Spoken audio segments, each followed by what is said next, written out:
Quels sont les objets les plus grands de l'univers? Salut à tous, c'est Camille et aujourd'hui on se retrouve dans une toute nouvelle vidéo qui va parler de l'espace. Aujourd'hui on va essayer de trouver les objets les plus grands de l'espace, les nommer, les expliquer et essayer de les comprendre. D'abord, mettons-nous d'accord sur un point, la taille de l'univers observable. On est sur 93 milliards d'années-lumière de diamètre. Et on va également introduire la plus grande unité de mesure de distance qui est le gigaparsec, égal à 3,26 milliards d'années-lumière. Effectivement, on s'est arrêté à celui-là parce qu'on n'a pas vraiment besoin de plus, étant donné que le rayon de l'univers observable est de 14 gigaparsecs. Voilà, donc évidemment, vous pouvez le deviner, il n'y a pas grand-chose qu'on peut mesurer avec cette unité de grandeur, mis à part le grand mur d'Hercule Boréal. Le grand mur d'Hercule Boréal est la plus grande structure connue de l'espace.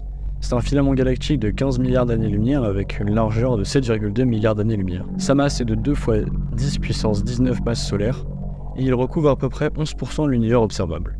Alors, effectivement, c'est énorme, mais il y a un vrai problème avec cette structure. Son existence même viole le principe de cosmologie qui fixe de base une limite à la taille de structure. C'est-à-dire qu'on ne comprend rien à cette structure, c'est un mystère complet pour les chercheurs, que ce soit par rapport à sa taille, son âge, l'âge de l'univers. Mais bon, comme vous le savez, la théorie ne vous mènera pas loin.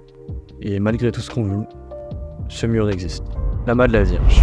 L'amas de la Vierge est le plus grand amas de galaxies connu de l'univers observable. Il fait à peu près 30 millions d'années-lumière de longueur et contient près de 2000 galaxies visibles.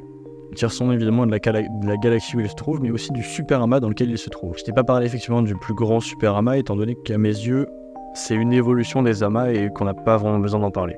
Il a été découvert en 1781 par un Français, Charles Messier, et nous ne nous trouvons pas du tout dedans d'ailleurs, on est dans un autre nous. Ici. Alcyone.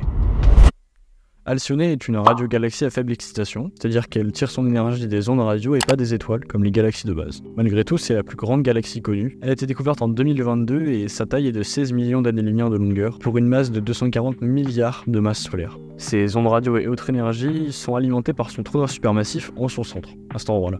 Elle tire son nom de la mythologie grecque, Alcyone étant le fils d'Uranos, le ciel, Uranus en mythologie romaine, et Gaïa, la terre. La nébuleuse de la Tarentule. La nébuleuse de la Tarentule est la plus grande nébuleuse. Située dans le Grand Nuage de Magellan, une galaxie satellite de la Voie lactée, elle tire son nom à mes yeux de sa forme, avec ses branches qui ressemblent effectivement à des pattes d'araignée par exemple, d'où la Tarentule. Pour rappel, une nébuleuse est une nurserie à étoiles, car comme on le voit, des milliers s'y forment. On voit également des proto-étoiles, de couleur bleue ici, qui sont des jeunes étoiles en train de se développer, et je dirais même de naître. Toutefois, cette nébuleuse est assez particulière, car la formation d'étoiles y est différente et ressemble fortement à celle de l'univers dans ses premiers milliards d'années. C'est-à-dire qu'il y a énormément de gaz et de poussière qu'on pouvait trouver dans le début de l'univers, et surtout, ils y sont en abondance. Stephenson 218.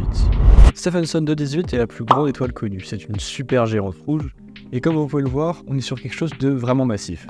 Voilà, comparé au Soleil, c'est beaucoup. On est sur un rayon de 2150 soleils et un volume total de plus de 10 milliards de soleils.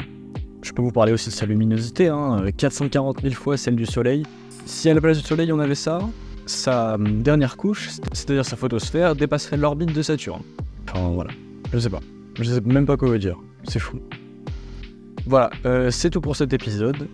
Dites-moi en commentaire si ça vous intéresse de voir plus d'épisodes de les plus quelque chose de l'univers. Je pense qu'on a fait le tour pour les plus grands. Et puis, moi je vous dis à bientôt dans un short, dans une vidéo, sur Instagram, sur TikTok. Prenez soin de vous. Ciao.